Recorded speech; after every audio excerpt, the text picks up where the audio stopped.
গাহৰি আহিলে এইটো টেক্স লয় কোনে বহি আছে আপোনালোকে নিজে চাই লওক এবাৰ কোনে টেক্সটো লৈ আছে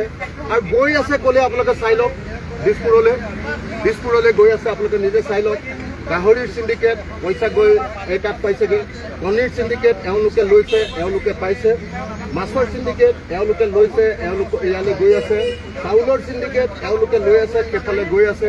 এয়া মাছ আহি আছে চাওক এয়া গাহৰি আহি আছে আপোনালোকে চাওক প্ৰত্যেকটো বস্তুৰ ওপৰত এয়া ব্ৰইলাৰ মুৰ্গী আহি আছে আপোনালোকে চাওক আৰু অসমৰ পৰা ওলাই যোৱা যিবিলাক বস্তু যেনেকৈ চুপাৰী 1 কেজি চুপাৰীত এতিয়া 60 টকাকৈ গুণ্ডা টেক্স লয় 1 কেজি এক ট্ৰাকত 24 লাখ টকাৰ গুণ্ডা টেক্স লয় এইটো লয় আপোনাৰ হেৰি মহন্ত বোলা মানুহটোৱে কি মহন্ত আছিল এইটোৰ নাম হৰেণ মহন্ত বোলাটোৱে এইটো লয় অসমৰ পৰা যোৱা চব কয়লা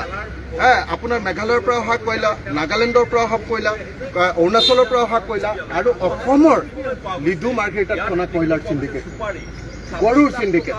প্ৰত্যেকটোৰে সিন্ডিকেট আছে আৰু এই সিন্ডিকেটৰ কাৰণে আজি আমি দেখিবলৈ পাইছো যে চুপাৰী 1 কেজি চুপাৰী 60 টকাকৈ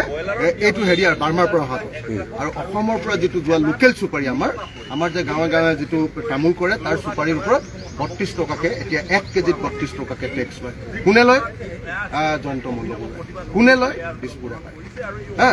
তো সিফালৰ পৰা অহাটো হাগ্ৰামা মহিলাৰী আৰু জয়ন্ত মল্ল একেলগতে লয় আৰু এইফালৰ পৰা যোৱাটো কাৰ জৰিয়তে যদি চুপাৰী হয় তেতিয়াহ'লে হেৰি মহন্ত কি নাম এইটো হৰেণ মহন্ত আৰু কাঠ যদি হয় কাঠৰটো যদি কাঠ হয় তেতিয়াহ'লে গোবিন্দ চৰকাৰ যদি কাঠটো হয় তেতিয়াহ'লে গোবিন্দ চৰকাৰৰ জৰিয়তে হয় গতিকে ইনকামিং আউটগোয়িং দুইটাতে টেক্স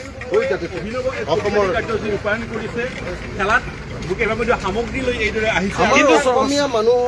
অসমীয়া প্ৰত্যেকজন মধ্যবিত্ত মানুহে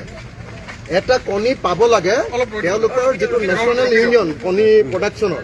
তেওঁলোকৰ মতে 5 টকা 75 পইচাত অসমত প্ৰত্যেকজন গ্ৰাহকে পাব লাগে আমি পাই আছো কিমানত 8 টকা 50 পইচাৰ পৰা 10 টকাৰ ভিতৰত এটা মুৰ্গী কণীৰ দাম ব্ৰইলাৰ মুৰ্গী কণীৰ দাম এইটো কেলে পাই আছো কাৰণ হাগ্ৰামা মহিলাৰী আৰু জয়ন্ত মল্ল বৰুৱাই শ্ৰীৰামপুৰ আৰু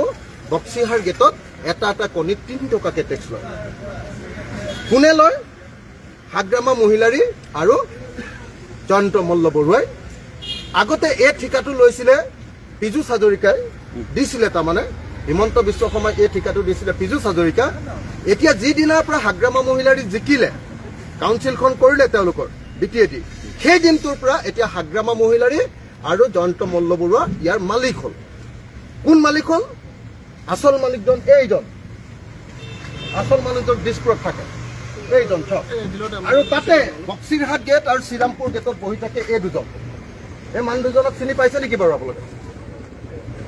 এই মানুহ দুজনক আপোনালোকে চাই লওক এই দুজন কালেক্টৰ এইফালেদি তাৰপিছত পইচাটো এনেকৈ গৈ আছে গৈ এই দিছপুৰত সোমাইছে দেখিছেনে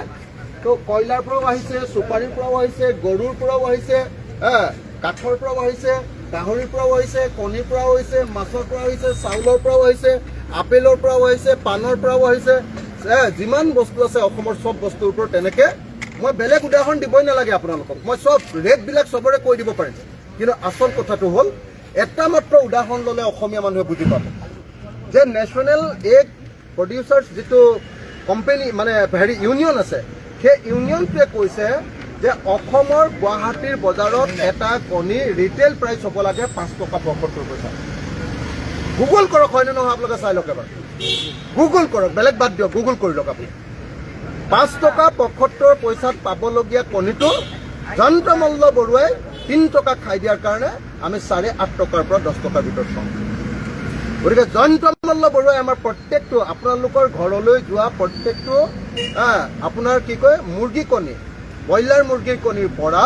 জয়ন্ত মল্ল বৰুৱাৰ পকেটলৈ যায় 3 টকা সেই 3 টকাটো তেওঁৰ পকেটৰ পৰা কাৰ ওচৰত কিমান ভাগ যায় সেইবিলাক এতিয়া মই কৈ থাকিব নালাগে